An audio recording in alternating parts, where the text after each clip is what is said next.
JEE mains का result अब आने वाला है और बहुत सारे बच्चों को जेई मेंस का इंतजार है। लेकिन जेई मेंस का रिजल्ट आने के बाद जो बच्चे उसमें पास होंगे, जो स्टूडेंट्स उसमें पास होंगे, उनको इंडिया के 3 टीयर्स होते हैं जिनमें उनको दाखिला यानी लेना पड़ेगा। एनआईटी के 3 टीयर्स होते हैं।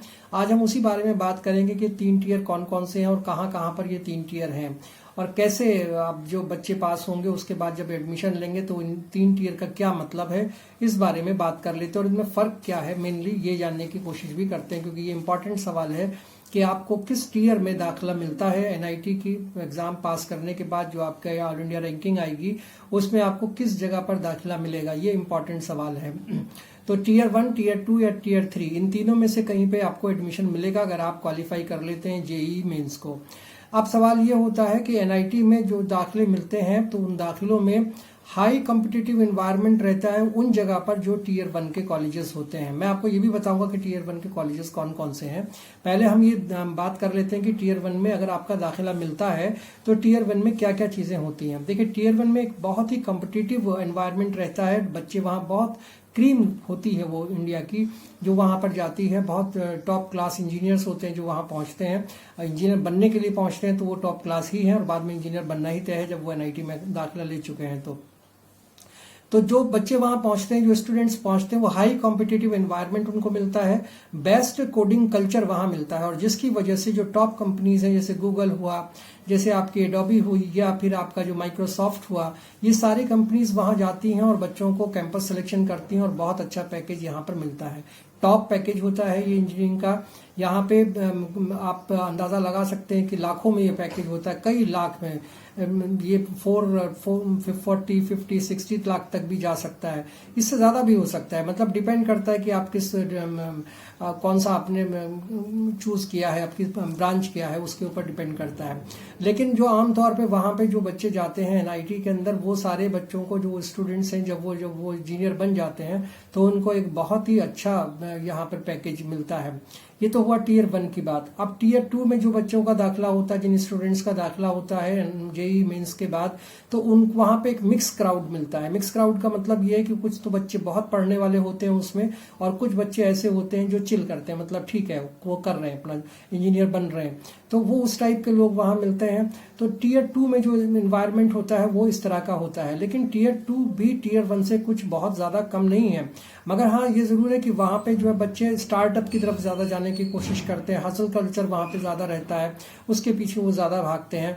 मगर जहाँ तक बात है, जहाँ तक एनवायरनमेंट का सवाल है, तो एनवायरनमेंट यहाँ भी उससे कम तो रहता है टीयर 1 से, लेकिन ठीक ठाक रहता है।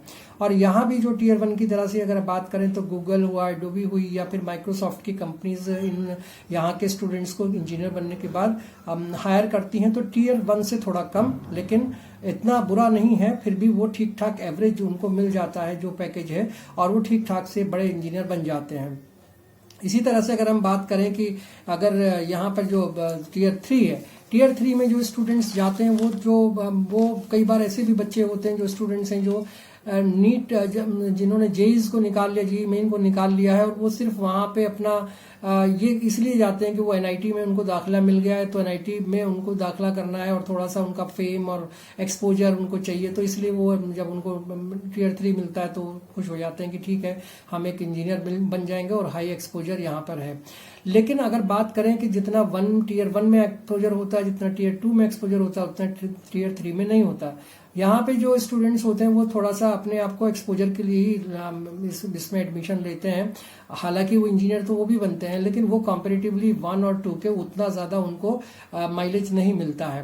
तो जाहिर बात है कि जो टीयर 1 और टीयर 2 है वो छटे हुए इंजीनियर्स होते हैं, वो ऐसे लोग होते हैं, बहुत ज़्यादा क्रीम होते हैं, जो टॉप क्लास होते हैं। तो इस तरह से ये टीयर 1, टीयर 2 और टीयर 3 का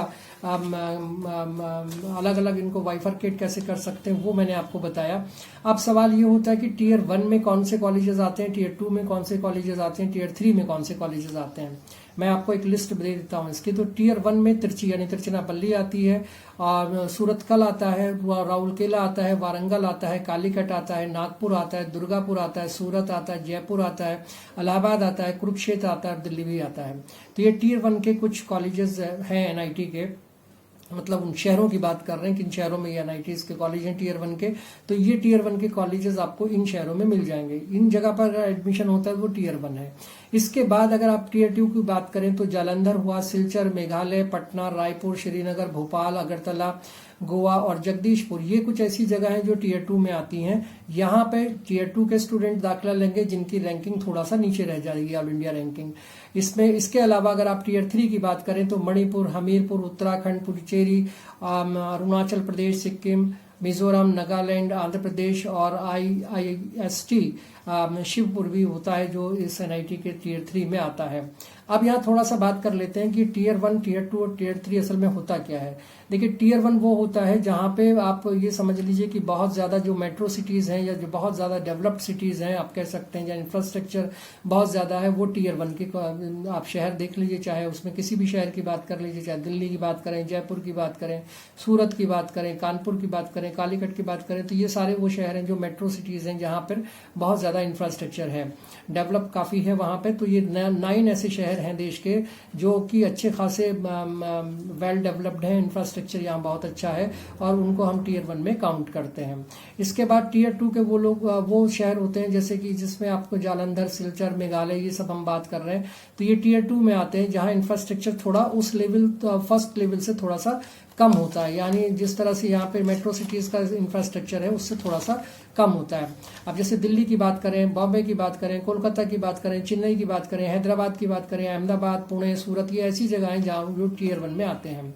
इसके बाद टीयर 2 की बात करें तो शिमला हो गया, अमृतसर हो गया, जालंधर हो गया, चंडीगढ़ हो गया, लखनऊ, देहरादून, ये कुछ ऐसे शहर हैं जो टीयर 2 में आते हैं। और इसके बाद जो शहर बचते हैं वो शहर या तो टीयर 3 में आते हैं या फिर टीयर 4 में आते हैं।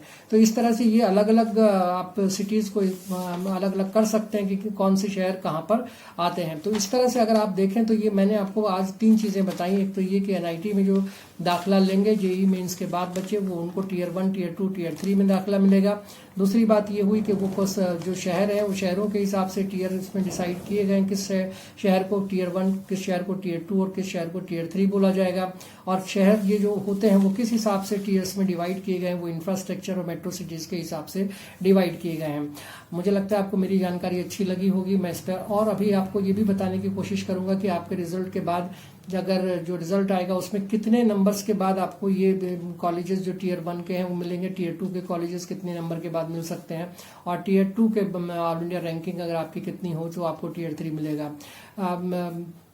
मेरी वीडियो आपको कैसी लगी इस पर अपनी राय जरूर दीजिएगा, लाइक कीजिए, शेयर कीजिएगा और कमेंट कीजिएगा और सब्सक्राइब जरूर कर दीजिएगा मेरे चैनल को। Thank you so much.